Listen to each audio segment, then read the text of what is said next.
শেষ পর্যায়ে আমাকে আপনাদের সামনে বাতিল আকীদার বেড়াজালে মুসলিম সমাজ এ সম্পর্কে আলোচনা করার আহ্বান জানিয়েছেন। সে কারণে আমাকে আমাদের সমাজের কিছু ভ্রান্ত আকীদা, বাতিল বিশ্বাসকে নিয়ে আলোচনা করতে হবে। সময় হিসাবে যতটুকু পাওয়া যাবে ততটুকুই ইনশাআল্লাহ আপনাদের সামনে পেশ করার চেষ্টা করব। আপনারা মনোযোগ সহকারে শুনবেন এবং আমল করার চেষ্টা করবেন, নচেত এ সকল কথা আকাশ এবং জমিনের মাঝখানেই থেকে যাবে যদি আমরা কেউ এর আমল না করি।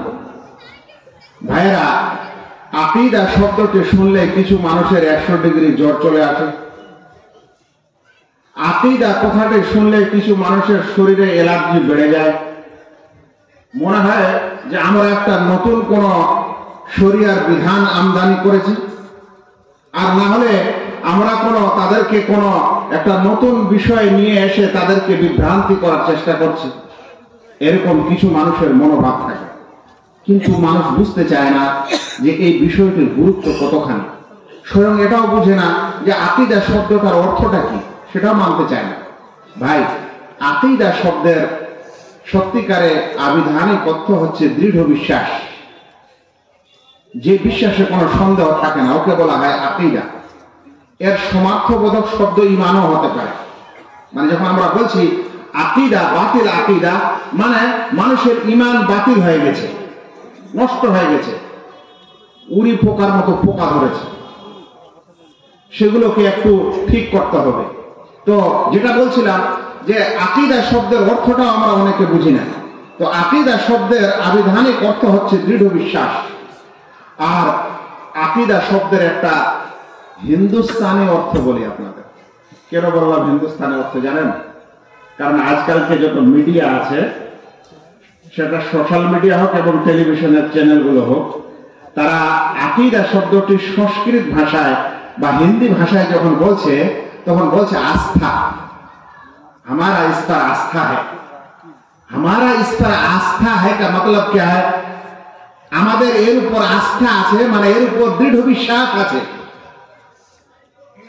এই আকীদা এবং ঈমানের ভিন্নতার কারণে আজ আমরা পৃথিবীতে দুই প্রকার মানুষ বসবাস করি। কেউ নিজেকে মুমিন বলে আর কেউ নিজে কাফের।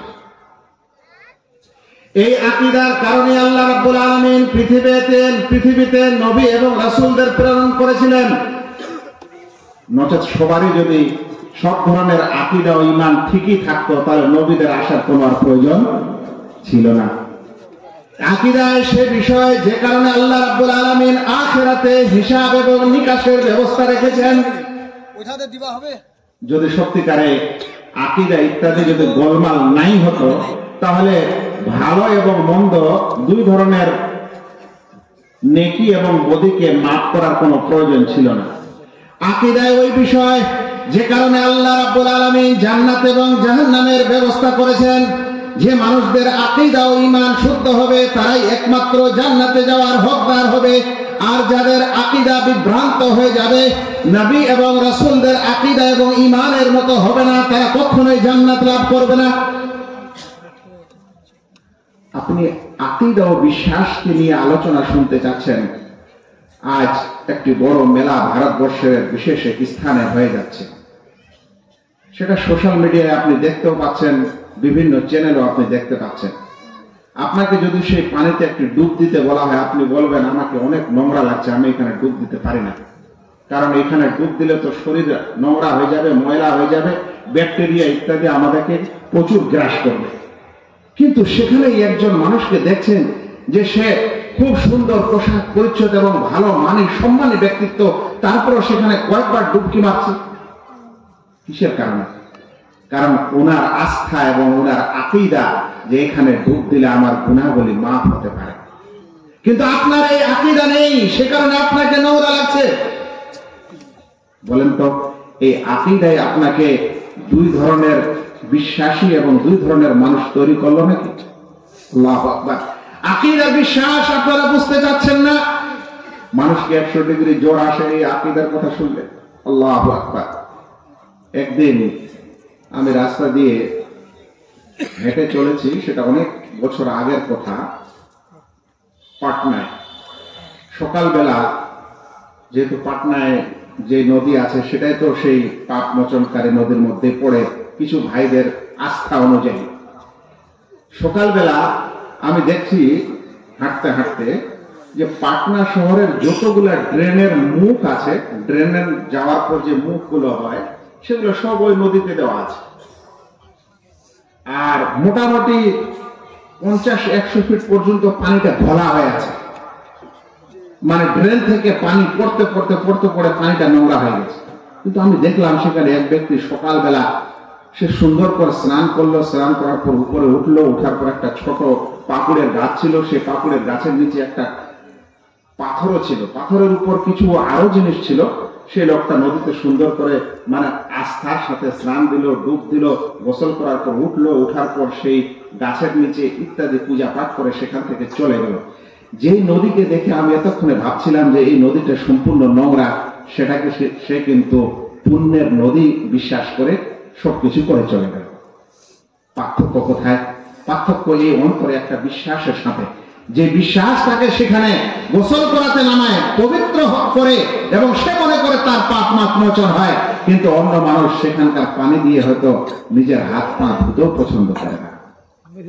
একদিন রাস্তা দিয়ে আরো যাচ্ছি, বিশেষ করে যে সময় ওই বিভিন্ন তার মাটির নিচে খুঁড়ে ছোট ছোট গর্ত করে, লম্বা করে গর্ত করে রেখেছে, আর আমি রাস্তা দিয়ে যাচ্ছি তো একটা ষাঁড় পড়ে গেছে।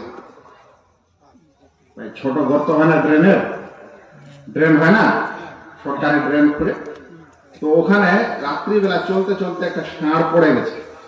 তো ষাঁড়টা যে পড়ে গেছে, ওই ষাঁড়ের পিঠে একটা গোস্ত, মানে কিছু ষাঁড়কে দেখবেন যারা ছেড়ে দেয় বিশেষ দেবতার নাম করে, সেই ষাঁড় প্রত্যেককে ছাড়ে না।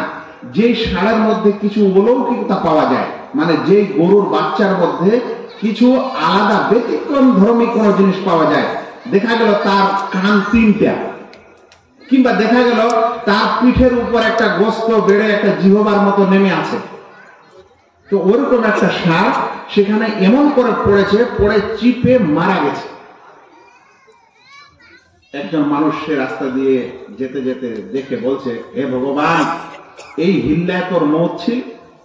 কি বলছে? হে ভগবান, এই হিল্লায় তোর মৌত ছিল। আমি আশ্চর্য করছি, একদিকে ভগবানও বলছে, আবার বলছে ভগবান তুমি মারা গেছো, আবার এই ড্রেনে চেপে পড়ে। আচ্ছা বলেন তো, একজন মানুষ একটা ষাঁড়কে ভগবানও বলতে পারে, আর এদিকে তার মরণও হয়েছে, তারপরও তার বিশ্বাসে আছে এটা ওর ভগবান। এটা কিভাবে হয়?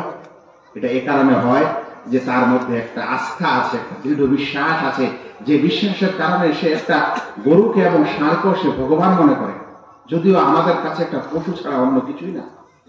এটা কিসের কারণে হয়? এটা আকীদার কারণে হয়।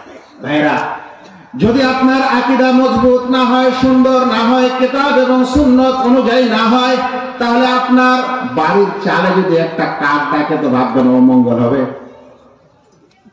যে পেঁচাকে দিনের বেলা দেখা যায় না, সেই পেঁচা রাত্রিবেলা যখন বের হয়, বের হওয়ার পর বিভিন্ন কিছু খায়, সেই পেঁচা যদি একটু ডাক দেয়, তখন আপনাকে সেই পেঁচার ডাকের কারণে আপনাকে অমঙ্গল মনে হবে।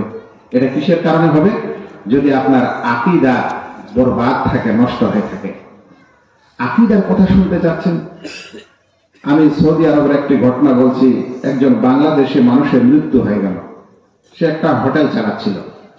যেহেতু বিদেশের মানুষ মারা গেছে, সেই জন্য বিদেশের জানাজায় একটু বেশি যাবে নাকি, সবাই আমরা জানাজায় প্রায় গেছি, কিন্তু তার সেই হোটেলের এক কর্মচারী মানুষ সে জানাজায় শরীক হয়নি। যখন আমি এই খবরটা পেলাম, তখন তার সঙ্গে দেখা হলো। হওয়ার পর আমি বললাম, কি ব্যাপার, তুমি তোমার মালিকের জানাজাতে যাওনি? বলছে, সে বাংলাদেশে আমার স্ত্রী গর্ভবতী আছে। কি বলছে? আমার স্ত্রী গর্ভবতী আছে। এটাই হচ্ছে আকীদার বিষয়। কেন সে জানাজায় শরীক হলো না? তাদের কাছে একটা বিশ্বাস আছে, কিছু মানুষের কাছে এটা বিশ্বাস আছে যে যদি তার স্ত্রী গর্ভবতী থাকে আর সে যদি কারো জানাজায় চলে যায়, তাহলে তার সেই সন্তানটা মৃত্যু জন্ম নিবে। বলেন তো, এটা আকীদার কারণে না হয়েছে যে সে তার মালিক হওয়া সত্ত্বেও তার জানাজায় হাজির হয়নি? ভাইরা, একজন মানুষ মারা গেছে, আমরা জানি মারা গেছে, তাকে আমরা কফন দফন ইত্যাদি করে কবরের ভিতরে দিয়ে আসি, এবং এটা আমরা সকলে জানি যে যদি একটা জ্যান্ত মানুষকে যেভাবে আমরা কবর দিই, যদি একটা জিন্দা মানুষকে আপনি ওইভাবে কবর দেন তো 5 মিনিটের বেশি সে বেঁচে থাকতে পারে না।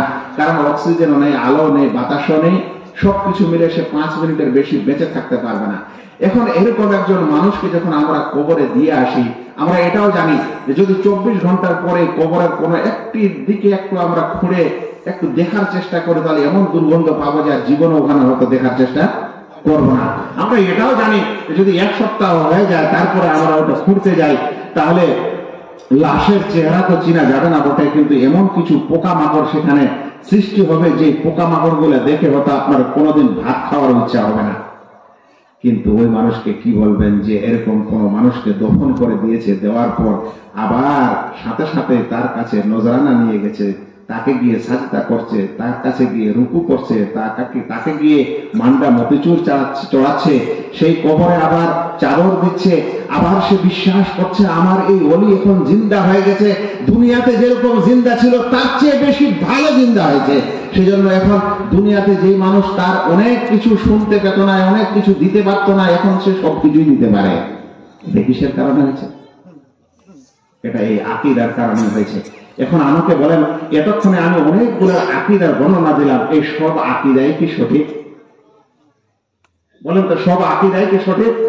যদি এখানে সব আকীদা সঠিক না হয়, তাহলে কিছু ভ্রান্ত আকীদা আছে, যে ভ্রান্ত আকীদার কারণে আপনাকে জাহান্নামে যেতে হবে।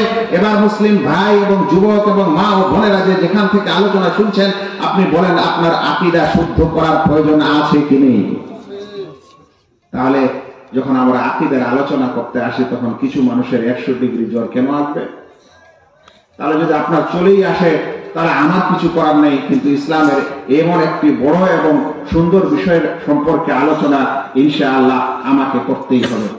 ভাইরা, আমরা একটি বিষয় সবচেয়ে প্রথমে শোনার চেষ্টা করব, সেটি হলো আমাদের রাসূল করিম সাল্লাল্লাহু আলাইহি ওয়াসাল্লাম যেই সমাজে প্রেরিত হয়েছিলেন, আল্লাহ পাঠিয়েছিলেন, সেটা তো আমরা সবাই জানি ভাই। সেটা কোন সমাজ ছিল? সেটা বর্তমান মক্কা। সেখানকার মানুষেরা কি আল্লাহকে মানত না? আমি আপনাকে প্রশ্ন করছি, আল্লাহকে কি তারা বিশ্বাস করতো না যে আল্লাহ নাই? এরকম মনে করতো ওই সমাজ?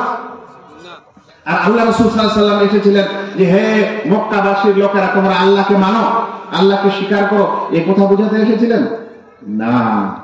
এইটাই হচ্ছে আমাদের মাথার সবচেয়ে বড় সমস্যা। আমরা মনে করছি হয়তো তারা আল্লাহকে বিশ্বাসই করতো না। ভাই বলেন তো, আল্লাহ রাসূল সাল্লাল্লাহু আলাইহি ওয়াসাল্লামের পূর্বে তখন তো সেই সময় ওই স্থানে নবী ছিলেন না। আল্লাহ রাসূল সাল্লাল্লাহু আলাইহি ওয়াসাল্লামের পিতামহ মানে দাদু, পর দাদুর নাম কি ছিল? Abdul Muttalib. হতভাগা মুসলিম আমরা আল্লাহ রাসূল সাল্লাল্লাহু আলাইহি ওয়াসাল্লামের বাবার নামটা ভালো করে জানি না, তো তার দাদুর নাম কিভাবে জানবো? আল্লাহ রাসূল সাল্লাল্লাহু আলাইহি ওয়াসাল্লামের দাদুর নাম কি ছিল?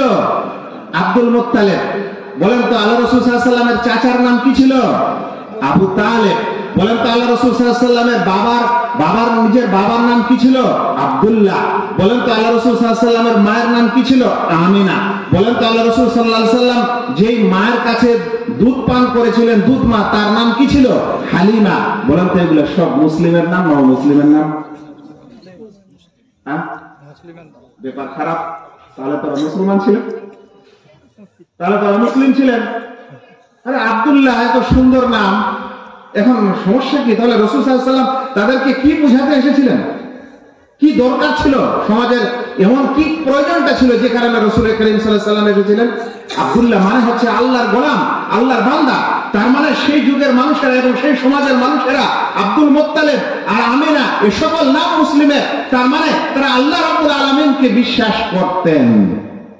কিন্তু সমস্যা একটা জায়গা ছিল, ওই সমস্যাটা একটু বুঝতে হবে আমাদের, ওটা আমি বুঝাবো, কিন্তু তার আগে একটু আরো শুনে। রাসূল করিম সাল্লাল্লাহু আলাইহি ওয়াসাল্লামের সমাজের মানুষের সম্পর্কে আল্লাহ তাআলা কোরআনে বলছেন, হে নবী, আপনি যদি আপনার এই সম্প্রদায়কে জিজ্ঞাসা করেন, যে সম্প্রদায়ের কাছে আপনাকে প্রেরণ করা হয়েছে, লাইন সাআলতাহুম মান খালাকাস সামাওয়াতি ওয়াল আরদ, তোমাকে যদি জিজ্ঞাসা করা হয়, ওদের যদি জিজ্ঞাসা করা হয় যে এই আকাশ এবং জমিন কে সৃষ্টি করেছে, তো আল্লাহ তাআলা নিজে উত্তর দিচ্ছেন লা ইয়াকুলুন্নাল্লাহ, তাহলে তারা অবশ্যই বলবে এটাকে আল্লাহ সৃষ্টি করেছে। তার মানে তারা সৃষ্টিকর্তা আল্লাহকে বিশ্বাস করতো না? কি বোঝা গেল? সৃষ্টিকর্তা আল্লাহকে বিশ্বাস করত, নামগুলো মুসলমানের ছিল। এবার শুনেন, প্রিয় নবী মুহাম্মদ মুস্তাফা সাল্লাল্লাহু আলাইহি ওয়াসাল্লাম প্রেরণ হওয়ার পূর্বে মক্কার মুশরিকরা আবার রোজাও রাখতো গো। কি রাখতো? রোজা। আজীব ব্যাপার, যেই সম্প্রদায়কে রাসূল করিম সাল্লাল্লাহু আলাইহি ওয়াসাল্লাম বুঝাতে এসেছেন তারা আবার কি রাখছে? রোজা রাখছে। শুনে আপনাকে কি অবাক লাগছে? শুনেন, প্রিয় নবী মুহাম্মদ মুস্তাফা সাল্লাল্লাহু আলাইহি ওয়াসাল্লামের এই হাদিস আল্লাহ রাসূল সাল্লাল্লাহু আলাইহি ওয়াসাল্লামের স্ত্রী আয়েশা উম্মাহাতুল মুমিনিনের মধ্যে অন্যতম। তিনি বলেন, কানাত কুরাইশ তাসুমু আশুরা ফিল জাহিলিয়া, কুরাইশের মানুষেরা জাহেলি যুগে আশুরার রোজা রাখতো। ও ভাই, এখন বলেন সহিহ বুখারীর হাদিস। তাহলে মক্কার সেই সকল মানুষেরা আশুরার রোজা রাখতো, মানে রোজা রাখতো, রোজা জিনিসটা ছিল, তার মানে ইবাদত ছিল। এদিকে আল্লাহ তাআলা নিজেই বললেন যে তারা বলবে আকাশ এবং জমিনকে সৃষ্টিকর্তা আল্লাহ রাব্বুল আলামিন, অন্যদিকে রোজাও রেখেছেন আশুরা। আপনারা রাসূল সাল্লাল্লাহু আলাইহি ওয়াসাল্লামের জীবনী যারা পড়েছেন তাদেরকে একটা প্রশ্ন করে বলেন তো, প্রথম আকাবার সন্ধি, দ্বিতীয় আকাবার সন্ধি কোথায় ঘটেছিল? যারা জানেন না তাদেরকে বলি, আল্লাহ রাসূল সাল্লাল্লাহু আলাইহি ওয়াসাল্লাম এই ইসলামের দাওয়াত এবং তাওহীদের দাওয়াত তিনি দিতেন হজের মৌসুমে। আচ্ছা বলেন তো, এখনো তো ইসলাম মক্কায় মাত্র 2-4টা, তার লোক যারা হজ করতে এসেছে তারা কি দুনিয়ার মুসলমান ছিল না অমুসলিম ছিল? তাহলে ওরা কোন অমুসলিম ছিল যে হজ করতে এসেছে? আর আল্লাহ রাসূল সাল্লাল্লাহু আলাইহি ওয়াসাল্লাম আবার কোন দাওয়াত নিয়ে গেছেন যে ওই হাজীদেরকে তিনি দাওয়াত দিতে গেছেন? যেই হজের মৌসুমে তিনি দাওয়াত দিতে গেলেন, আর ওই হজের মৌসুমে তখন সন্ধি হলো। আল্লাহু আকবার। তার মানে সেই যুগে হজও ছিল গো, তারা হজও করত, কিন্তু হজ করার নিয়ম পদ্ধতি হয়তো একটু আলাদা ছিল। আচ্ছা শুনেন, এর চাইতে বড় কথা, কাবা কি সেই সময় দুনিয়াতে ছিল না? কাবাও মজুদ, হাজরে আসওয়াদও মজুদ, জমজম কূপের পানিও মজুদ, হারামও মজুদ, হজও মজুদ, আশুরাও আছে, আশুরার রোজাও আছে। আল্লাহ বলছেন তাদের জিজ্ঞাসা করো আকাশ জমিন কে সৃষ্টি করেছে, বলবে আল্লাহ তাআলা। তাহলে সৃষ্টিকর্তা আল্লাহকে বিশ্বাস করে এবার নবী আসলেন কেন? এবার নবী কেন আসলেন? এই পয়েন্টটা বুঝতে হবে। যে সকল ভাইয়েরা এখানে নতুন মানুষ কিংবা আমার আওয়াজ বাইরে থেকে শুনছেন, তাদেরকে ক্লিয়ারলি বোঝা উচিত যে আমি এই প্রেক্ষাপটটি তুলে ধরেছি এই কারণে যেন আপনারা বুঝেন এই আকীদা এবং তাওহীদের দাওয়াত কেন দিতে হবে। কারণ তারা তো ঈমান রাখতো, আমরা তো আজকালে বলছি যে হ্যাঁ আমরা আল্লাহকে মানি, বিশ্বাস করি। শুনেন, তারা আল্লাহকে বিশ্বাস করার পর যাবতীয় ইবাদত আল্লাহর জন্য করত না। কি করত না? সকল প্রকার ইবাদত আল্লাহর জন্য করত না। কিছু কিছু ইবাদত আল্লাহ ছাড়া অন্যের জন্য করত, কিছু কিছু ইবাদত আল্লাহ ছাড়া কাবার ভিতরে যে সকল কল্পিত ইলাহ এবং মাবুদ তারা তৈরি করেছিল, সেই কল্পিত মাবুদ এবং ইলাহদের জন্য কিছু ইবাদত করত। কথাটা ক্লিয়ার হয়েছে এতক্ষণে? যে তারা আল্লাহকে বিশ্বাস করত, কিন্তু ইবাদতের বেলায় কিছু ইবাদত আল্লাহর জন্য করত, আর কিছু ইবাদত তাদের কল্পিত ইলাহ এবং মাবুদ যেগুলো তারা বানিয়ে রেখেছিল সেগুলোর জন্য করত। ভাইরা আশ্চর্য হবেন, এই কারণে প্রিয় নবী মুহাম্মদ মুস্তাফা সাল্লাল্লাহু আলাইহি ওয়াসাল্লাম যখন দাওয়াত দিচ্ছিলেন এবং তার সম্প্রদায়কে বলছিলেন যে হে লোকেরা, তোমরা বলো লা ইলাহা ইল্লাল্লাহ তুফলিহু, তোমরা বলো আল্লাহ ছাড়া সত্য কোনো মাবুদ নেই, তোমরা সকলে সফল কাম হবে। তখন মক্কার মানুষেরা বলতো আজআলাল আলিহাতা ইলাহা ওয়াহিদা, এটা সব মাবুদকে বাতিল করে একটা মাবুদের জন্য এই কথা বলতে এসেছে। তার মানে তাদের কাছে অন্য মাবুদ ছিল, আর লা ইলাহা ইল্লাল্লাহ বলতে বললে বলতো না, বুঝে নিত চট করে যে লা ইলাহা ইল্লাল্লাহ বললেই আল্লাহ ছাড়া আর কারো ইবাদত করা যাবে না। সেই কারণে পশ্চিম কালো লা ইলাহা ইল্লাল্লাহ তারা বলতে চাইতো না। এমনকি মৃত্যুর সময় নিজের চাচা তার কাছে শয়তানের আড্ডাগুলি হাজির হওয়ার পর শেষ পর্যন্ত তাকেও কালেমা তাওহীদ পড়তে দেয়নি, তার কারণে সে কালেমা তাওহীদটা পড়ে।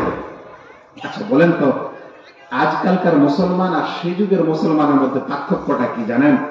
যে তারা যেমন আল্লাহকে বিশ্বাস করে, আমাদের মধ্যেও কিছু মানুষ আমরা আল্লাহকে বিশ্বাস করি, নবী রাসূলকে বিশ্বাস করি, কিছু ইবাদত আল্লাহর জন্য করি, কিছু ইবাদত আবার আল্লাহ ছাড়া সৃষ্টির জন্য করতে যাই। এর সবচেয়ে বড় পার্থক্য হলো যে তাদেরকে লা ইলাহা ইল্লাল্লাহ বলতে বললে তারা বলতো না, কারণ বুঝতে পারতো লা ইলাহা ইল্লাল্লাহ মানে আল্লাহ ছাড়া কারো ইবাদত করা যাবে না। আর লা ইলাহা ইল্লাল্লাহ বললে নজর নিয়াজ আল্লাহ ছাড়া অন্যকে দেওয়া যাবে না। লা ইলাহা ইল্লাল্লাহ বলে আল্লাহ ছাড়া কারো জন্য রুকু সাজদা করা যাবে না। লা ইলাহা ইল্লাল্লাহ বললে আল্লাহ ছাড়া কারো কাছে প্রার্থনা করা যাবে না। কিন্তু এই যুগের মুসলমান আমরা লা ইলাহা ইল্লাল্লাহ বলি আর নজর নিয়াজ আল্লাহ ছাড়া অন্যের জন্য করি। এই যুগের মুসলমানেরা আমরা মুখে লা ইলাহা ইল্লাল্লাহর তাসবিহ জপি, কিন্তু যখন প্রয়োজন হয়, যখন আপনার অসুখ বেসুখ এবং সন্তান হয় না, তখন ওই যে বললাম যাকে কিছুক্ষণ আগে কবরে দিয়ে এসেছেন পচে গড়ে সব শেষ হয়ে গেছে, সেখানে গিয়ে আবার সুন্দর করে মায়া কান্না শুরু করে, বাবা আমাকে একটা এই দাও, একটা সেই দাও। মনে পড়ে গেল একটি ছোট্ট ঘটনা, আজকে ঘটনা ছলে বলে কিছু জিনিস চলছে। আমি তখন কিশোরগঞ্জের ছাত্র, কদমে রসুল বলে একটা জায়গা আছে, কদমে রসুলের মেলা হয়। আমি সেই মেলা দেখার জন্য চুপ করে মাদ্রাসা থেকে বের হয়ে যাচ্ছিলাম। কারণটা ছিল এই যে সত্যিকারে কি রসুল সাল্লাল্লাহু আলাইহি ওয়াসাল্লামের কদম ওখানে আছে? কারণ শব্দটার মানে কি হলো, কদমে রসুল মানে রাসূলের কদমে মুবারক। তো ওখানে কদমে রসুলটা কি জিনিস? আমি মানুষ মানে ছাত্র হিসাবে বা ছোট মানুষ হিসাবে আমার মাথায় বা আমার আগ্রহ এটাই যে এই কদমে রসুলটা একটু দেখবো। আমার সম্পূর্ণ জ্ঞান আছে, এখনো আমার জ্ঞান আছে, আমি সব জ্ঞানে বলছি যে রাস্তা দিয়ে আমি হেঁটে যাচ্ছিলাম, সেই সময় তখন রিক্সা টিক্সা ছাড়া কিন্তু এত মোটর সাইকেল আর ট্যাক্সি ইত্যাদির এত দেখাশোনা ছিল না। প্রায় 32 থেকে 35 বছর আগের ঘটনা। সেই সময় আমি দেখলাম একজন মানুষ যে রাস্তা দিয়ে যাচ্ছিলেন, একজন স্কুটার নিয়ে গেল। যেহেতু আমি কথাটা কেন বলছি, কারণ এখন এত বেশি মোটরসাইকেল যায় যে আপনি ধ্যানে রাখতে পারবেন না যে কে গেল আর কে গেল না।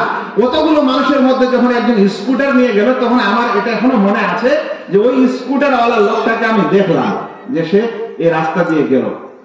আমি এবং আমার এক দুজন বন্ধু ওই কদমে রসুল দেখার জন্য ভিড়ে 1 পা 2 পা করে হাঁটি, ভিতরে ঢুকতে লাস্টে যেই জায়গায় বেশি ভিড়, একটা কবর।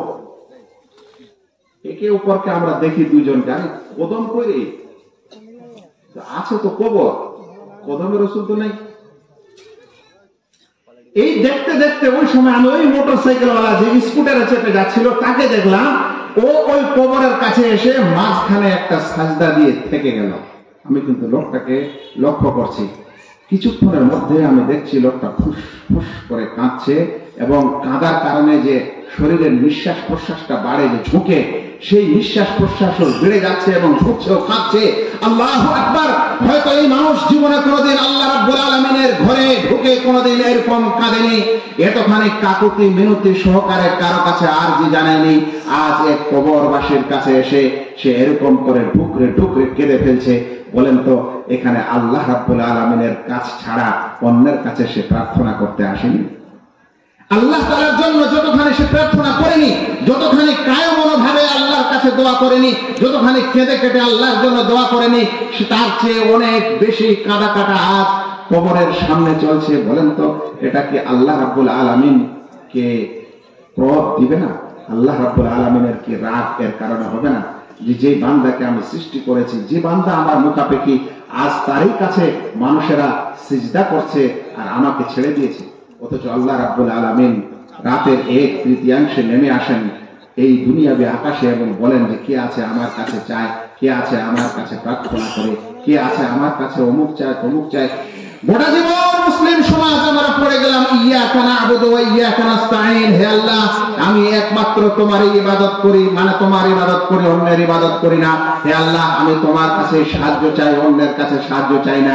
কিন্তু আজ আপনার সন্তান হয়নি, চাকরি হয়নি, ইত্যাদি হয়নি বলে আপনি আজ আল্লাহ ছাড়া অন্যের কাছে চাইতে গেছেন।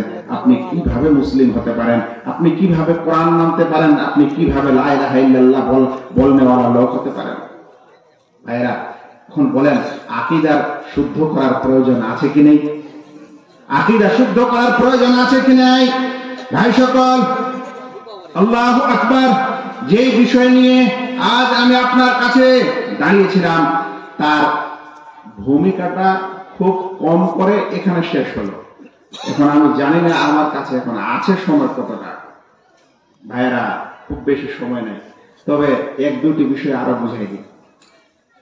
সবচেয়ে বিভ্রান্তকর বিষয় হয়েছে আমাদের এই যুগে যে আমরা আল্লাহ রাব্বুল আলামিন যার সম্পর্কে আমরা কথা বলছি না, সেই আল্লাহর পরিচয় এবং সেই আল্লাহর শান এবং মান, তার সম্মানে আমরা বুঝি না। পৃথিবীর মুসলিমকে আজ যদি জিজ্ঞাসা করেন, তাহলে একমাত্র সালাফি এবং আহলুল হাদিসরা ছাড়া যদি আপনি জিজ্ঞাসা করেন যে আল্লাহ কোথায় আছে, আল্লাহ কাহা হয়, তাহলে আল্লাহ হর জায়গা মৌজুদ। কি বলবে? আল্লাহ হর জায়গা মৌজুদ है, আল্লাহ সর্বস্থানে বিরাজমান। আচ্ছা, এই সর্বস্থানে বিরাজমান কথাটা বুঝেন? বা যারা এটা বলে তারা কি বুঝেন? এখানে একটা আরো একটা কথা আছে, এগুলো বলবো, একটু সময় বেশি লেগে যাবে। কিছু মানুষ বলবে যত কল্লা তত আল্লাহ, মানে যত মাথা ততগুলো আল্লাহ। কিছু মানুষ আবার বলবে যে যে কালবুল মুমিনে আরশুর রহমান, মুমিনের অন্তর হচ্ছে আল্লাহ তাআলার আরশ। তার মানে আমাদের প্রত্যেক মুমিন মানুষের অন্তরে একটি করে আল্লাহ ঢুকে আছে। আশ্চর্য ব্যাপার। মানে আল্লাহ রাব্বুল আলামিন কোথায় আছেন সে কথাটা আমরা আজ শিখলাম না। আল্লাহ তাআলার কোন গুণাগুণ ইত্যাদি আমরা এখনো জানলাম না। শুনেন, গ্রিক দর্শন থেকে এসেছে এই শিক্ষা যে সব কিছুতে আল্লাহ আছে।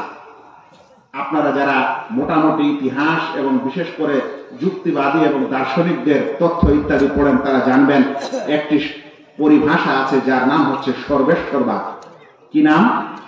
সর্বেশ্বরবাদ। সর্বেশ্বরবাদ মানে হচ্ছে সবকিছুতে ঈশ্বর থাকা, সবকিছুকে ঈশ্বর মনে করা। এখন গ্রিক দর্শনে কথা আছে যে সবকিছুতে ঈশ্বর আছে, সর্বেশ্বরবাদেও এই আকীদা আছে, বিশ্বাস আছে যে সবকিছু ঈশ্বরের অংশ, সবকিছুতে ঈশ্বর আছে।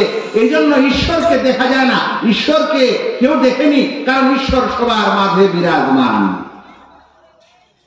এই জিনিসই আবার একটি মতবাদ আছে যার নাম হলো অদ্বৈতবাদ। অদ্বৈতবাদীরা বলে যে বিশেষ বিশেষ কিছুতে আল্লাহ আছে, সব কিছুতে আল্লাহ নেই। বিশেষ বিশেষ কিছুতে আল্লাহ আছে মানে বলছে, যেমন ধরে নেন যে আমি একটা খুব সহজ উদাহরণ দিই। আচ্ছা, আমাদের দেশে অমুসলিম যারা আছেন তারা জানে আমরা মূর্তি পূজা করে, কিন্তু বলেন তো যখন বাজারে মূর্তিটা তৈরি হয় তখন কি ওখানে পূজা হয়? যেদিন তারা নিয়ে আসে কিনে একটা মূর্তি, তাও কি পূজা করে? কিন্তু তারা মণ্ডপে রাখে, রাখার পর ওখানে বিশেষ কিছু ক্রিয়াকলাপের মাধ্যমে এখন তাদের বিশ্বাস হয় যে এখন এখন আমাদের সেই দেবতা এখানে ভর করেছে। কি মনে করে? আমাদের দেবতা এখন এখানে ভর করেছে, তাই এখন নজর নেয়াজ ইত্যাদি আপনি দেন, তাহলে আপনার মনোকামনা পূরণ হবে। মানে এতক্ষণে তার মধ্যে ঈশ্বর, সেটাতে ঈশ্বর আছে এটা বিশ্বাস ছিল না, এখন বিশ্বাস হচ্ছে। মানে কিছু কিছুতে ঈশ্বর আছে, এটাকে অদ্বৈতবাদ বলা হয়। যেমন খ্রিস্টবাদেও এটাই আছে। ওরা কিন্তু বিশেষ বিশেষ ঈসা আলাইহিস সালামের মূর্তি, নাউযুবিল্লাহ, মরিয়ম আলাইহিস সালামের মূর্তি, এ সকল কিছুতে আল্লাহ আছে, ঈশ্বর আছে, সেটা বিশ্বাস করে। তাহলে সব কিছুতে ঈশ্বর আছে বা সব কিছু ঈশ্বরের অংশ। এই জন্য একটা হিন্দি ভাষায় শব্দ পাবেন, কান কান মে ঈশ্বর হ্যায়, কান কান মে, কান কান কোথায় মানে অনু অনুতে, সব কিছুতে কি আছে? ঈশ্বর আছে। তাহলে আমাকে বলেন যে একটা গ্রিক দার্শনিকের কথা সবকিছুতে ঈশ্বর, অদ্বৈতবাদের বিশ্বাস যে সবকিছুতে ঈশ্বর, বিশেষ বিশেষ কিছুতে ঈশ্বর, আমাদের অমুসলিম সম্প্রদায়ের এটা বিশ্বাস যে সব স্থানে সব কিছুতে ঈশ্বর বিরাজ করছে। আপনি মুসলিম হওয়ার পর বলছেন হর জায়গা মে আল্লাহ মौजूद है, তাহলে আপনার আকীদা ও বিশ্বাস আপনার আল্লাহ সম্পর্কে আর অন্য সম্প্রদায়ের মাঝে কোনো পার্থক্য থাকলো? আরো আশ্চর্য হবেন, আল্লাহ রাব্বুল আলামিন স্পষ্ট কোরআনে ঘোষণা দিয়েছেন, ইন্না রাব্বাকুমুল্লাহুল্লাযী খালাকাস সামাওয়াতি ওয়াল আরদা ফি সিত্তাতি আইয়াম সুম্মা ইসতাওয়া আলাল আরশ। তোমাদের রব সেই আল্লাহ যিনি আকাশ এবং জমিনকে 6 দিনে সৃষ্টি করেছেন, অতঃপর তিনি আরশে সমুন্নত হয়েছেন। হ্যাঁ, এটা কোরআনের আয়াত ভাই, এটা কোনো আজে বাজে কথা না। আল্লাহ বলছেন আমি আকাশ জমিনকে 6 দিনে সৃষ্টি করার পর আরশে আছি, আরশে সমুন্নত হয়েছে। আর আপনি বলছেন আল্লাহ হর জায়গা মौजूद है। যখন আপনি বলছেন আল্লাহ হর জায়গা मौजूद है, সবকিছুতে আল্লাহ বিরাজিত, তখন আরেকটা জিনিস সঙ্গে সঙ্গে চলে আসে যে তাহলে আল্লাহকে দেখা যেতে পারে? তো বলবে না, আল্লাহকে দেখা যেতে পারে না। কেন? কারণ সবকিছুতে আল্লাহ মিশে আছে। এই মিশে আছে কথাটার ব্যাখ্যা হচ্ছে তাদের কাছে এরকম, যেরকম এখন সব স্থানে হাওয়া আছে না ভাই? হাওয়া নাই? আমরা যেখানে আছি একটা হাওয়া আছে, পৃথিবীর কোন জায়গায় হাওয়া থেকে বাকি নেই। হ্যাঁ, একটা বায়ুমণ্ডলের স্তর আছে, সেই স্তরের উপরে আর বাতাস নেই, কিন্তু বাকি সব স্থানে বাতাস আছে। একটা কোন জায়গায় একটা ভটকা যখন আপনি ফুটিয়ে দেন, আওয়াজটা কেন হয়? কারণ এতখানি যে ফুলে ছিল বেলুনটা, সেই বেলুনটাতে এতখানি স্থানে বাতাস নেই। এবার যখন আপনি ফুটিয়ে ওটাকে ফুটো করে দিলেন, তখন খুব দ্রুত ওই জায়গাটাতে বাতাস চলে আসলো, সেই জন্য এটা আওয়াজ হয়। এটা সায়েন্সের বিষয়, এগুলো আমি বেশি জানি না, যতখানি জানলাম ততখানি বললাম। আচ্ছা, এখন কথা হলো যে এই হাওয়াতে, এই বাতাসে আমাদের ঈশ্বর মিশ্রণ হয়ে আছে, সেই জন্য ঈশ্বরকে আমরা দেখতে পাবে না, আল্লাহকে দেখতে পাবে না। একটু আগে বললো আল্লাহ হর জায়গা है, আর হর জায়গার পর এখন দ্বিতীয় কথা চলে আসলো তাহলে আল্লাহকে দেখা যাবে না। ও বান্দারা, ও পৃথিবীর মুসলিম ভাইয়েরা, আপনি যে আল্লাহকে বিশ্বাস করেন সেই আল্লাহকে আপনি দেখতে পাবেন না কোনোদিন? এটা হতে পারে? তাহলে আপনি কার ইবাদত করে চললেন এতদিন? আপনার মনে আর কোনোদিন এটা চিন্তাও আসে যে আমি কোন আল্লাহর ইবাদত করছি, তার পরিচয়টা একটু ভালো করে জেনে নিই এবং বুঝে নিই? আবার হর জায়গা मौजूद है সেই অদ্বৈতবাদ এবং সেই সর্বেশ্বরবাদের আকীদা আমরা এখনো লালন করে যাচ্ছি, অথচ আল্লাহ বলছেন আমি আরশের সমুন্নত। ভাই, আরশের ব্যাখ্যা যদি দিতে যাই খুব মজার জিনিস, কিন্তু ভাই দেওয়া যাবে না। আরশটা কত বড়, সেই আরশকে উত্তোলন করে আছেন আবার বর্তমানে 4 জন ফেরেশতা। আর কিয়ামতের ময়দান যখন হবে, সেই আরশ কিয়ামতের মাঠে নিয়ে আসা হবে। কিয়ামতের ময়দানে ওই সময় আল্লাহ রাব্বুল আলামিনের এই আরশকে উত্তোলন করে থাকবেন 8 জন ফেরেশতা। এখন আছেন কয়জন? 4 জন। কিয়ামতের ময়দানে হবে 8 জন। কেন? আল্লাহ রাব্বুল আলামিনের জালাল, বড়ত্ব, মহত্ব, মহিয়ান, গরিয়ান, সত্তার সবকিছু সেদিন প্রকাশ পাবে। সেদিন আল্লাহ রাব্বুল আলামিনের জালাল এবং আল্লাহ রাব্বুল আলামিনের মহানতা ও মহত্ব এত বেশি হবে যে সেদিন 8 জন ফেরেশতা আল্লাহ রাব্বুল আলামিনের আরশকে উত্তোলন করে থাকবেন। আপনি কি জানেন ওই সকল ফেরেশতা কত বড়, কত মহান? শুনেন, আবু দাউদের একটি হাদিস আপনাদের সামনে উল্লেখ করছি। প্রিয় নবী মুহাম্মদ মুস্তাফা সাল্লাল্লাহু আলাইহি সাল্লাম বলেন, উযিনা লি আন উহাদ্দিসা আন মালাকিন মিন মালাইকাতিল্লাহ মিন হামালাতিল আরশ। আরশ উত্তোলনকারী ফেরেশতাদের গুণাগুণ বর্ণনা করার ব্যাপারে আল্লাহ আমাকে অনুমতি দিয়েছেন। যারা আরশ উত্তোলন করে আছেন সেই ফেরেশতারা কেমন? রাসূল করিম সাল্লাল্লাহু আলাইহি সাল্লাম বলেন, ইন্না মা বাইনা শাহমাতি উযনিহি ইলা আতিকিহি মাসিরাতা 700 আম। একজন ফেরেশতার কানের লতি থেকে এই ঘাড়ের দূরত্বটা হচ্ছে 700 বছর রাস্তা অতিক্রম করার দূরত্ব। কতটুকু? এই যে কান, আর কানের যে আমাদের এই যে বাহুটা আছে না, আমাদের কত? 4 আঙ্গুল। হ্যাঁ, 4 আঙ্গুলই হচ্ছে। আর সেই ফেরেশতা কতখানি? কেন এটার বর্ণনা দেওয়া হচ্ছে? যেহেতু তারা উত্তোলন করে আছেন, সেই জন্য ওর ঘাড়টা কত বড় হবে সেটা এই হাদিসে বর্ণনা করা হচ্ছে। আল্লাহু আকবার। রাসূল করিম সাল্লাল্লাহু আলাইহি ওয়াসাল্লাম বলেন, ইন্না মা বাইনা শাহমাতি উযনি, এটাকে শাহমা বলা হয় আরবি ভাষায়, কানের লতি যেটাকে আমরা বলি। বলছে এটা আর তার এই ঘাড়ের বাহুটা এ পর্যন্ত এর দূরত্বটা হচ্ছে মাসিরাতা 700 আম, 700 বছরের দূরত্ব। আল্লাহ, 700 বছর দূরত্ব কত দূর যাবেন গো? মানুষ তো আজকাল হজও করতে যাচ্ছে হাঁটতে হাঁটতে 1 বছরে। তো 1 বছরে যদি মক্কা চলেই যায়, তাহলে এরকম আরো খুব বেশি তো 10টা ধরেন, তার গোটা দুনিয়া শেষ। মানে 10 বছরে আপনি এখান থেকে একটা চক্কর মেরে দিতে পারেন, 10 বছরে গোটা দুনিয়া। এটা 10 বছর লাগবে। আপনি আরো 10 বছর ধরেন, 20 বছর, আরো 10 বছর ধরেন, 30 বছর লাগলে আপনার জীবন 60 বছর, 70 বছর। কিন্তু 700 বছর অতিক্রম করা, এতখানি দূরত্ব যদি তার এতটুকু জায়গা হয়, তাহলে সেই ফেরেশতা কত বড় গো, ফুটানি মারেন না মানুষের। আল্লাহ তাআলা লাগবে না, আল্লাহ তাআলার হুকুম আহকাম লাগবে না। একটা ফেরেশতাকে যদি আল্লাহ তাআলা আদেশ করেন, সবকিছু শেষ। এই যে আমরা কোনো সময় একটু হাসি রহস্য করে ফেরেশতা সম্পর্কে জানি না, এ বিষয়ে আলোচনা হওয়া দরকার। আগামী কনফারেন্সে আমার পরিচালক ভাইয়েরা থাকলে ফেরেশতার ঈমান এবং ফেরেশতার সম্পর্কে একটা বিষয় দিবেন। আমি কি কথা ছিলাম, হ্যাঁ, ফেরেশতার সম্পর্কে আজে বাজে মন্তব্য করেন। আপনি জানেন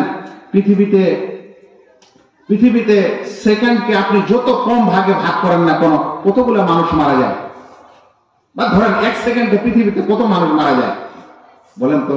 একজন ফেরেশতাকে আল্লাহ এতখানি ক্ষমতা দিয়েছেন যে at a time 1 second, quarter second, তারও কম সেকেন্ড, বিন্দু মাত্রার মধ্যে পৃথিবীর কত মানুষের জীবন সে কবজ করতে পারে।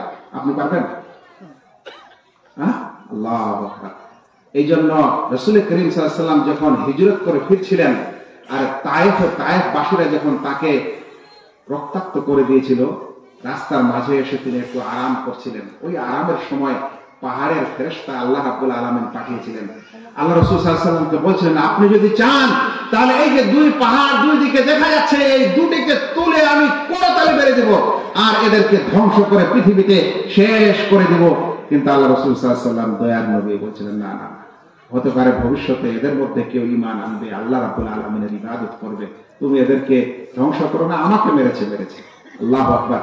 ফেরেশতা পাহাড় উঠিয়ে এটা মারতে পারে। আমরা আজও পর্যন্ত বুঝি না যে ফেরেশতার কথা চলছে, যে একজন ফেরেশতা আছেন যিনি একটা সিংহা নিয়ে আছেন, যিনি একটা বিশেষ চোঙ্গা নিয়ে আছেন, তিনি ফুৎকার দিলে সারা পৃথিবী একবার বেহুশ হবে, আবার সারা পৃথিবী একবার ধ্বংস হবে। আমরা যদি আজ গোটা প্যান্ডেলের মানুষ মিলে এই কি বলে যে এই মাইক্রোফোনটাকে ফু দিয়ে সরাতে চাই, পারবো? গোটা প্যান্ডেল মানে সরে নাকি? কিন্তু ওই ফেরেশতার ফুৎকারটা কেমন হবে জানেন? আল্লাহ, ফুৎকারের একটা বিশেষ শক্তি আছে ভাই। আচ্ছা, মোটরসাইকেলের হর্নের সামনে আপনার কানটা যদি একটু দিয়ে বাঁশি মারা যায়, কেমন লাগে বলেন তো? একটু টেস্ট করে দেখিয়ে, কানের পর্দা ফাটে কি ফাটে না? তাহলে ফুৎকার দিয়ে মানুষ বেহুশ হবে না? এটা তো দুনিয়ার মানুষ আবিষ্কার করেছে। আর যদি না বিশ্বাস করেন তাহলে ট্রেনের হর্নের কাছে চলে যায়। আরো যদি না বিশ্বাস হয়, তো যেদিন খুব আকাশে বজ্র বিদ্যুৎ চমকায়, সেদিন কেন বাড়ি ঘরে সব লাফ দিয়ে ঢুকেন? কেন ভয় লাগে? তো যেদিন ওই ইসরাফিল ফেরেশতা ওই সিংহায় ফুৎকার দিবেন, বুঝলেন, ওই ফুৎকারটা হবে লম্বা ফুৎকার, লং হর্ন। একটা হলো আপনি টু টু করে বাজাচ্ছেন, আর একটা হলো আপনি চেপে ধরে আছেন। তো ওটা লং হর্ন হবে। যেই হর্ন বা যে ফুৎকারটা তিনি দিতে শুরু করবেন, ধীরে ধীরে ধীরে ধীরে ওটা আওয়াজ বেশি হবে, এবং ওই গতির কারণে পৃথিবীর সকল জীব জন্তু প্রথমে বেহুশ হয়ে যাবে, পরে মারা যাবে। তো সেই সকল ফেরেশতা আল্লাহ রাব্বুল আলামিনকে উত্তোলন করে আছেন তার আরশ, আর আল্লাহ রাব্বুল আলামিনের মহিয়ান গরিয়ান সত্তা সেখানে আছে। আমরা বলছি আল্লাহ রাব্বুল আলামিন হাওয়াতে মিশে আছে। কি করে বুঝাবো এই সমাজ? আমরা বলি আল্লাহ সব স্থানে আছে। ভাইরা বলেন তো, যদি সব স্থানে থাকে তাহলে আল্লাহ তাআলার কাছে সবচেয়ে অপছন্দনীয় হলো কুফর এবং শিরক, নাকি? একটু আগে শুনেছেন, ইন্নাল্লাহা লা ইয়াগফিরু আন ইউশরাকা বিহি ওয়া ইয়াগফিরু মা দুনা যালিকা লিমান ইয়াশা। তাহলে শিরক এবং শিরকারীরা সবচেয়ে অপছন্দ। এখন আল্লাহ যদি হার স্থানেই হয়, তাহলে ওই শিরকের আড্ডা তো আছে।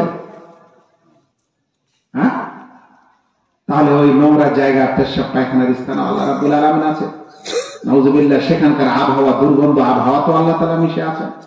এর চাইতে জঘন্য আকীদা ভাইরা, যে সকল মজলিস में आप लोग दरूद झूम झूम के पढ़ते हैं, হ্যাঁ, একেবারে সুন্দর নুরানি চেহারার মৌলানা নিয়ে এসে ভিতরে ভিতরে যে কত টাকা হায়ার করেন সেটা তো আমরা জানি।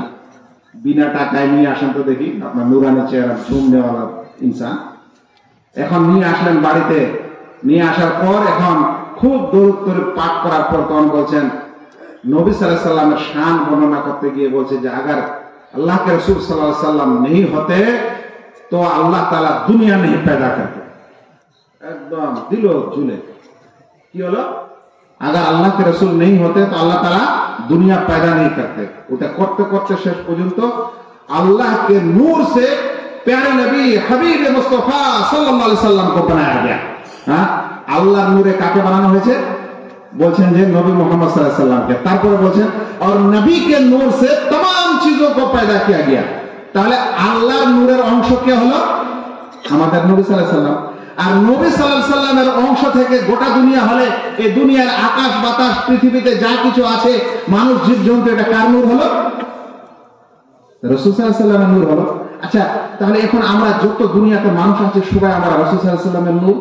তাহলে বলেন রাসূলের মর্যাদা বেশি না আমাদেরও আছে কিছু? আচ্ছা, এখন এখানকার কিছু মানুষ তো আমরা মুশরিক কাফের, তাহলে ওটা কি হবে? ওটা তো আল্লাহ রাসূলের নূর আপনার কথা অনুযায়ী। নাউযুবিল্লাহ, একটা শুকর বিড়াল কার নূর? পৃথিবীর নোংরা মলমূত্র কার নূর? আপনি কিসের সম্মান দিতে গেছেন নবীকে? আপনার কিছু মাথায় হুঁশ আছে?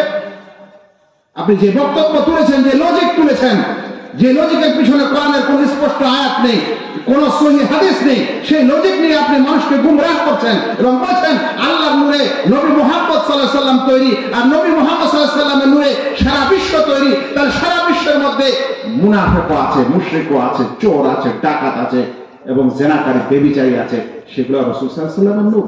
আপনাকে লজ্জা লাগে না রাসূলের এরকম অসম্মান করতে? এই জন্য আমরা এই কথা বলি না। আপনি কোন আকীদা সহি করবেন, কোন দিকে যাবেন? আমি কোথায় ছিলাম যেন? হ্যাঁ, সে আল্লাহ রাব্বুল আলামিনের আরশ সপ্ত আকাশের উপরে আছে, আর সেই আরশ কিয়ামতের মাঠে আসবে, 8 জন ফেরেশতা উত্তোলন করে আসবেন। সেই রাব্বুল আলামিন আকাশে বাতাসে এবং সব স্থানে নেই। আল্লাহ রাব্বুল আলামিনের সত্তা দুনিয়াতে কোন মানুষ এই চোখ দ্বারা দেখতে পারে না এবং পারে না। এই যে আল্লাহ তাআলা আমাদের চোখটা দিয়েছেন না, একটা আমাদের লাইট আছে, তো একটা ক্ষমতা আছে। এখন আমি যদি এই লাইটটার ভিতরে তাকাতে চাই, এর ভিতর কি আছে তাকাতে পারবো? এই যে একটু তাকালাম, আমি দেখতে পাচ্ছি না, আপনাদের পারবেন? লাইটের ভিতরে কি আছে? এটা তো দুনিয়ার লাইট একটা মানুষ তৈরি করেছে, এখানে আমাদের চোখের পাওয়ারটা কাজ করে না। আল্লাহ রাব্বুল আলামিনকে দেখার জন্য এই পাওয়ার যথেষ্ট না দুনিয়াতে। সেই জন্য মুসা আলাইহিস সালাম একবার বলেছিল, আল্লাহ যখন কথা বললো মুসা আলাইহিস সালাম, হ্যাঁ, তো যে আল্লাহ আকাশে বাতাসে মিশে থাকে, বুঝলেন, তখন তার কি কথা হবে জানেন? তাহলে আল্লাহ তাআলা তাহলে কোথাও বলতে পারেন না? ও ভাই, আপনি জানেন আমাদের দেশে যতগুলো আশারি, মাতুরিদি, আকীদাই, দেওবন্দি এবং দেইলি ভাইয়েরা রাখেন, তারা তো অধিকাংশই কোরআনটা আল্লাহর আসল কালাম বিশ্বাস করে না। কেন? কারণ ওই যে আল্লাহকে দেখা যায় না, আল্লাহ সবকিছুতে মিশে আছে, তাহলে আল্লাহর কথা কিভাবে হবে? আল্লাহর কালাম কিভাবে হবে? এইদিকে মুসা আলাইহিস সালাম আল্লাহর সঙ্গে কথা বললেন, কথা বলতে বলতে আগ্রহ হয়ে গেল, আল্লাহর সঙ্গে কথা হলো। কথা বলার একটা বিরাট রহস্য আছে। যখন আল্লাহ বলেছিলেন মুসা অমুক তারিখে অমুক জায়গায় আসো, মুসা আলাইহিস সালাম সব ছেড়ে আগেই হাজির। বুঝতে পারলেন? আল্লাহর সঙ্গে কথা হবে। এখন আল্লাহ তাআলার সঙ্গে যখন কথা হচ্ছে না, তখন মনে একটা আগ্রহ বাড়ছে যে একটু আল্লাহকে দেখতে পারতাম। তো বলছেন যে রব্বে আরিনি আনজুর ইলাইক, আল্লাহ একটু দেখা দেন তো, আপনি কেমন? বুঝা, তুমি কি আমাকে বিশ্বাস করো? বিশ্বাস তো করি আল্লাহ, কিন্তু মনটাকে একটু শান্তি দিতে চাচ্ছি আল্লাহ, সেই জন্য একটু দেখা দেন। তো আল্লাহ তাআলা বলছেন, হে মুসা, তুমি দেখতে পাবে না। দেখো ওই পাহাড়টাকে দেখো, যদি ওই পাহাড়টা নিজ স্থানে অক্ষত থাকে তাহলে তুমি আমাকে দেখতে পারো, আর যদি সেটা নিজ স্থানে অক্ষত না থাকে তাহলে দেখতে পারো না। ফালাম্মা তাজাল্লা রাব্বুহু লিল জাবাল, যখন আল্লাহ রাব্বুল আলামিন তার জাত ও সত্তার কিয়দাংশ সামান্য একটু নূরের ঝলকানি এই পাহাড়ের উপর দিলেন, পাহাড় ভেঙে চুরমার হয়ে গেল। ওয়া খাররা মুসা সায়কা, আর মুসা আলাইহিস সালাম বেহুশ হয়ে পড়ে গেলেন। তিনি দেখতে পাননি, অথচ তিনি আল্লাহ তাআলার সাথে কথা বললেন। আমাদের প্রিয় নবী মুহাম্মদ মুস্তাফা সাল্লাল্লাহু আলাইহি সাল্লামের ওই যে প্রশংসা করতে করতে বাড়াতে বাড়াতে যদি আপনি বলেন আমাদের রাসূল সাল্লাল্লাহু আলাইহি সাল্লাম আল্লাহকে দেখেনি, তবে আপনি ওয়াহাবি। সহিহ মুসলিমের হাদিস, আবু যার রাদিয়াল্লাহু তাআলা আনহু জিজ্ঞাসা করেছেন আল্লাহ রাসূলকে, আল্লাহ রাসূল আপনি কি আল্লাহকে দেখেছেন? তো আল্লাহ রাসূল বলেছেন, নূরুন আন্না আরা, আলোময়, কিভাবে আমি আল্লাহ তাআলাকে দেখতে পাবো? আরেকটা হাদিসে বলেছেন, রাআইতু নূরা, আমি নূর দেখেছি। এই নূরটা কি জানেন? আল্লাহ রাব্বুল আলামিনের সত্তা বাইরে একটা পর্দা দিয়ে ঘেরা আছে, যে পর্দাটা হচ্ছে নূরের পর্দা, জ্যোতির পর্দা। সেই জ্যোতির পর্দাটা রাসূল করিম সাল্লাল্লাহু আলাইহি ওয়াসাল্লাম দেখেছেন। দুনিয়ার মানুষ হিসাবে সেটা দেখা যাবে, কিন্তু আপনি শুনলে অবাক হবেন, কিয়ামতের ময়দান যখন হবে সেই সময় যারা আল্লাহ রাব্বুল আলামিনকে বিশ্বাস করেনি তাদেরকে আল্লাহ দেখা দিবেন না। ওরা দেখা পাওয়ার যোগ্য নয়, দিবেন না তাদের দেখা। দেখা পাবে একমাত্র মুমিনরা, কিয়ামতের মাঠেও পাবে। আবার কিছু লোকের মতে মুনাফিকরাও পাবে, কিন্তু একটা হলো রাগের দেখা আর একটা হলো শান্তশিষ্টের দেখা। আচ্ছা ভাই, যদি আপনি বাচ্চা তো সবাই ছিলেন না, যেদিন কিছু গোলমাল করে বাবা বাড়ি থেকে তাড়িয়ে দিয়েছিল রাগ করে, তো সেদিন বাবার কাছে আসতে ভয় লাগছিল না ভালো লাগছিল? কিন্তু যেদিন আপনাকে ময়া করে ওই তো কিয়ামতের দিনে এই মুনাফিকদের যদি সাক্ষাৎ হয় তো রাগান্বিত ক্রোধ অবস্থায় আল্লাহ রাব্বুল আলামিনের সাক্ষাৎ হবে, কোনো লাভ হবে না, মুমিনদের সাক্ষাৎ হবে। এরপরে আল্লাহ রাব্বুল আলামিন জান্নাতে যখন জান্নাতীরা প্রবেশ করবে তখন একটা এমন সুন্দর নিয়ম হবে, হাদিসটি শুনিয়ে দিই, জানি না কখনো শোনাতে পারবো কি পারবো না। এটা আবার বলছেন, এটা দাখাল আহলুল জান্নাতিল জান্নাহ, যখন জান্নাতবাসীরা জান্নাতে চলে যাবে, ক্বালা ইয়াকুলু তাবারাকা ওয়া তাআলা, আল্লাহ তাআলা তখন বলবেন, তুরিদুনা শাইয়ান আযীদুকুম, ও জান্নাতবাসীরা আরো কিছু চাও, তোমরা কিছু চাও, আরো দেব কিছু তোমাদেরকে, কিছু আরো চাও, আশা আছে কিছু? তখন জান্নাতীরা বলবে, ইয়া রাব আলাম তুবাইয়িদ ওজুহানা, হে আল্লাহ আমাদেরকে আপনি আমাদের চেহারাকে উজ্জ্বল করেননি, আপনি কি আমাদেরকে জান্নাতে দেননি, প্রবেশ করাননি, আপনি কি আমাদেরকে জাহান্নাম থেকে বাঁচাননি? তাহলে এর চেয়ে আর কি পাওয়ার আছে আল্লাহ তাআলা? আর তো কিছু আমাদের চাওয়ার নেই। ক্বালা ফায়াকশিফুল হিজাব, আল্লাহ রাব্বুল আলামিন তখন নিজের পর্দাকে সরিয়ে দিবেন। এই পর্দার কথা বলছিলাম, মেরাজে রাসূল করিম সাল্লাল্লাহু আলাইহি ওয়াসাল্লাম দেখেছেন এই হিজাব, এই পর্দা দেখেছেন নূরের, এই নূরের পর্দাকে আল্লাহ তাআলা সরাবেন জান্নাতে। ফামা উতু শাইয়ান আহাব্বা ইলাইহিম মিনান নাযরি ইলা রাব্বিহিম আযজা ওয়া জাল্লা, অতঃপর জান্নাতবাসীদেরকে যত নিয়ামত দেওয়া হবে, যত কিছু নিয়ামতে তারা থাকবে, তার মধ্যে সবচেয়ে মাহবুব, সবচেয়ে প্রিয় যে নিয়ামতটি হবে সেটি হবে আল্লাহ তাআলার দর্শন। আল্লাহ যেন আমাদের সকলকে আল্লাহ রাব্বুল আলামিনের দর্শন নসিব করে। আর যে হতভাগারা আল্লাহ দর্শনে বিশ্বাস করে না, ওরা যেন মাহরুম সেখানে থাকে। শুনেন, আল্লাহ রাব্বুল আলামিন রাসূল করিম সাল্লাল্লাহু আলাইহি ওয়াসাল্লাম বলেন, সবচেয়ে বেশি নিয়ামত জান্নাতে যা দেওয়া হবে তার মধ্যে সবচেয়ে উত্তম নিয়ামত হবে আল্লাহ তাআলার দিদার ও দর্শন। মানুষ দেখবে তো দেখেই থাকবে, তার নজর আর নিচে ফিরাবে।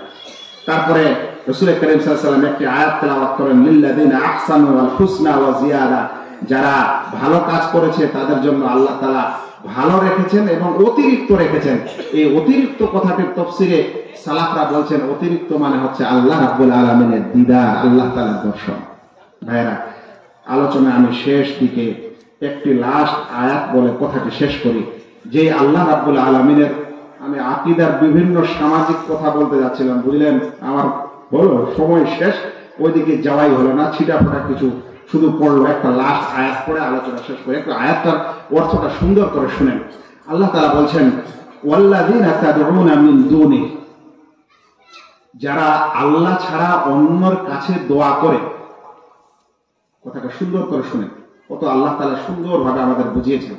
যারা আল্লাহ ছাড়া অন্যের কাছে প্রার্থনা করে, মা ইয়ামলিকুনা মিন কিতমির, তারা খেজুরের আটির উপরের যে খোসা থাকে, আবরণ থাকে, সেই আবরণেরও মালিক নয়।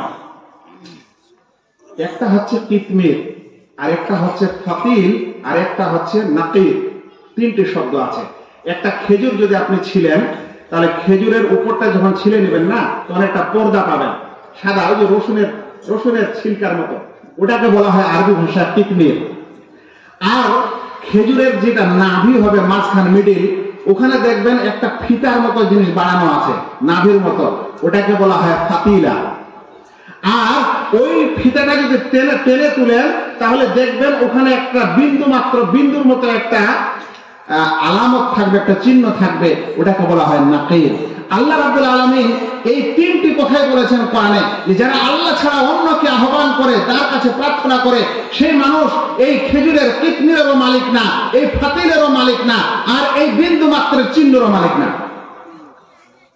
তারপরে বলছেন ইন তাদউহুম লা ইয়াসমাউ দুআআকুম, তারপরেও যদি তোমরা দোয়া করো তাহলে তারা তোমাদের দোয়া শুনে না। ভাই, আমি কিন্তু খারাপ মনে করিনি, আপনাদের বিভ্রান্ত করার জন্য নয়, খুব সোজা, যারা একটু আরবি জানে তারা জানে। ইন তাদউহুম, যদি তুমি তাদের ডাকো, লা ইয়াসমাউ দুআআকুম, তাহলে তারা তোমাদের দোয়া প্রার্থনাকে শুনতে পাবে না। এখন কিছু মানুষ আছে, না তারপরে আমরা দোয়া করবো।